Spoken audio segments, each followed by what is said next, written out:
जीवनका साना साना पलहरू नै सबैभन्दा सुन्दर सम्झना बन्छन् भन्ने विश्वासका साथ म मेरा रमाइला पल, दैनिक जीवनका अनुभव, खुसीका क्षणहरूसँग बाँड्न फेरि पनि आइसकेकी छु। आशा छ अन्तिम समय हेरेर साथ दिनुहुन्छ होला। हेलो एभ्रिवान, म चाहिँ Kritika. Welcome to another mini vlog. I hope हजुरहरू सबैजना सन्चै हुनुहुन्छ होला अनि म पनि एकदमै सन्चै छु। साथीहरू, यो भिडियो चाहिँ मेरो हिजोको हो। हिजो चाहिँ हामी कहाँ गयौँ, के गयौँ त्यो सबै आज म भिडियोमा देखाइहाल्छु। हामी चाहिँ गयौँ यता सीतापुर, यो चाहिँ बर्दियामा पर्छ अनि यो पुल चाहिँ बाँके र बर्दियाको सिमाना छुटिने पुल। त्यसपछि हामी लाग्यौँ सीतापुरतिर अनि यो स्कुल सीतापुरको स्कुल हो। अनि त्यसपछि यता यो मन्दिर यति राम्रो बनेको रहेछ कि त्यसपछि यो चाहिँ गाविस यता सीतापुरको। त्यसपछि हामी पश्चिमतिर लाग्यौँ अनि यहाँ चाहिँ हामी किन जाँदैछौँ भने चाहिँ यहाँ चाहिँ चिकन रोस्ट पाउँदो रहेछ कि एकदमै सस्तोमा यति धेरै। अनि दिदीहरू चाहिँ पहिलेदेखि पनि आइरहनुहुन्थ्यो अनि अस्ति पनि आउनुभएको थियो। मलाई चाहिँ जाम भन्नुहुन्थ्यो, म चाहिँ पैसा छैन भनेर आएकै थिएन। अनि खाना लेखेपछि साथीहरू जसरी पनि भइहाल्दो रहेछ कि। अनि दिदीहरू चाहिँ आज पनि जाम भन्नुभयो अनि उता दुईवटा दिदी चाहिँ दिदीको गाउँको हुनुहुन्छ कि अनि जाम आज हामी जान लागेछौँ भन्नुभयो। अनि त्यसपछि म आइहालेँ। खाना भनेपछि साथीहरू को पछाडि पर्छ कि। अनि मलाई चाहिँ यो एकदमै टेस्ट गर्न मन लाग्थ्यो किनकि मैले दिदीहरूबाट पनि सुनेको थिएँ अनि अरू आन्टीहरूले पनि भन्नुभएको थियो कि थोरै पैसामा कति धेरै दिनुहुन्छ अनि मिठो हुन्छ त्यहाँको चटनीहरू यताउति भन्नुभयो। भनेको सुनेको थिएँ मैले।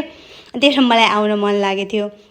अनि खाना घुम्न भनेपछि चाहिँ म अगाडि हो साथीहरू। मैले यहाँ आएर टेस्ट गरेँ, साँच्चीकै यस्तो मिठो यस्तो राम्रो थियो त्यति पैसामा होइन। अनि हामी चाहिँ यता आइसकेपछि चाहिँ अरूले पनि ल्याउन पठाउनु भएको थियो कि अनि हामीले ल्याइदियौँ। अनि त्यसपछि आयौँ हामी आफ्नै ठाउँमा। अनि यता चाहिँ सटर खाली भइसकेको थियो अनि यहाँ पहिला अरूले पसल गर्नुहुन्थ्यो। आज चाहिँ हामी यहाँ सरसफाइ गर्दैछौँ। अनि सरसफाइ चाहिँ किन गर्दैछौँ, यहाँ पसल कसले खोल्दैछ, कसको पसल खोल्दैछ त्यो थाहा पाउनुको लागि चाहिँ हजुरहरूले केही दिन केही महिना चाहिँ कुर्न पर्ने हुन्छ अनि हजुरहरूले चाहिँ थाहा पाइहाल्नुहुन्छ।